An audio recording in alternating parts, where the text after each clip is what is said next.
കിണർ വൃത്തിയാക്കുന്നതിനിടെ കിണറിന്റെ ആൾമറ ഇടിഞ്ഞു വീണ് തൊഴിലാളി മരിച്ചു.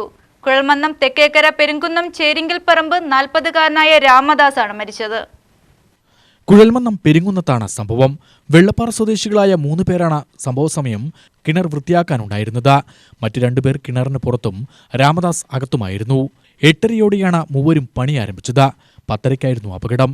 കിണറിന് ചുറ്റും കോൺക്രീറ്റ് കൊണ്ട് നിർമ്മിച്ച ആൾമറയാണ് ഇടിഞ്ഞ് അകത്തേക്ക് പതിച്ചത്. കിണറിന് 20 അടിയോളം താഴ്ചയുണ്ട്. മൂവരും പതിവായി കിണർ വൃത്തിയാക്കുന്ന ജോലി ചെയ്യുന്നവരാണ്.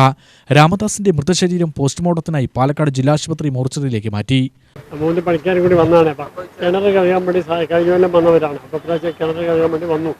അപ്പോൾ അവർ ഏകദേശം വെള്ളമൊക്കെ പറ്റിച്ച് എല്ലാം കഴിഞ്ഞ് മണ്ണ് കൊടുത്തു. കുറച്ച് മണ്ണേ ബാക്കിയുള്ളൂ.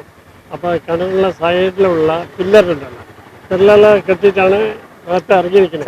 ചകട വയ്ക്കുന്ന പില്ലറില്ലേ, അതിൽ കെട്ടിയിട്ടാണ് ഇറങ്ങിയത്. അപ്പോൾ ആ പില്ലറിൽ പിടിച്ച് കയറാൻ നിൽക്കുമ്പോൾ ആ പില്ലർ ഇടിഞ്ഞ് അത് ഇടിഞ്ഞിട്ട് അയാളകത്താണ്, കെട്ടിനകത്താണ് തലയിൽ പോകും. ഏകദേശം നമ്മൾ ഈ കിണറിന് ഒരു 1.5 കിലോമീറ്റർ അപ്പുറത്താണ് വേണം.